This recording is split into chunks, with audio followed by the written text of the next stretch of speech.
আসসালামু আলাইকুম গাইজ, আজকে আমরা চলে যাচ্ছি মালাই চাই খাওয়ার জন্য। তো মালাই চা খাইতে চলে আসছি এবং আমাদের বন্ধু আমাকে সবকিছু বুঝাচ্ছে কি কোনটার কত দাম হবে কি না হবে, কোনটা কি স্পেশালিটি আছে, কোনটার ভিতরে কিভাবে কি দেওয়া আছে সেটাই আমাদেরকে বুঝাইতেছে। তো আমরা সেটাই বুঝলাম আর সে আমাদেরকে বুঝাইতে বুঝাইতে এমন একটা হইছে বেটার বেটার পানির পিপাসা লেগে গেছে। দেখেন আপনারা অবস্থা, পানি খাইতে খাইতে পারা 3 গ্লাস পানি খাইছে। তারপরে আমরা চলে গেলাম একটু তাদের ডেকোরেশন এবং তারা কিভাবে বানায় সেটা দেখানোর জন্য। বললাম যে একটু ইয়েটা দেখান, দুধটা দেখাইলো, কিন্তু দুধে কোনো দোয়া উঠে নাই। তো আমাদের চারটা চলে আসছে, আমরা মজা করতেছি, খাওয়ার জন্য দেখতেছি, খাইতেছি। একজন তো খুবই মোবাইল নিয়ে গার্লফ্রেন্ড নিয়ে ব্যস্ত। তা আমি ওর সাথে কথা বলতেছি কিভাবে কি হইলো। আমি তোকে বললাম যে তুই আমাকে স্পেশালটা খাওয়া, তুই আমাকে নর্মালটা খাওয়াচ্ছিস।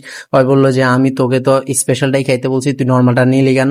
তো ওকে একটু চেতাই দিলাম আর কি। তারপরে আমি নিজে একটু টেস্ট করে দেখবো। তো এখন নিজে একটু টেস্ট করে দেখতেছি, আমরা আরেকবার খাইছিলাম তখন চাইতে এখন একটু বেটার আছে। তো আমি তাই বলতেছি আমার বন্ধুকে। আপনারা সবাই আসেন নারায়ণগঞ্জ লেক পার্ক চায়ের কি কয় আড্ডা আড্ডা আড্ডা, চায়ের দোকান নাম হলো আড্ডা। এখানে আসেন, চা খাবেন। লোকেশনটা কয়ে দে। লোকেশন নারায়ণগঞ্জ, সিদ্ধিরগঞ্জ নারায়ণগঞ্জ নাকি সিদ্ধিরগঞ্জ নারায়ণগঞ্জ না? এটা কইতে জানোস না? ফুল সিদ্ধির ফুলে এটা সিদ্ধিরগঞ্জ কয়জন নারায়ণগঞ্জ। কয় জানে চিনেটা বল। এই ব্লগার সিদ্ধিরগঞ্জ নারায়ণগঞ্জ যাই, তারপরে না পুল বাইর করতে হবে নাকি?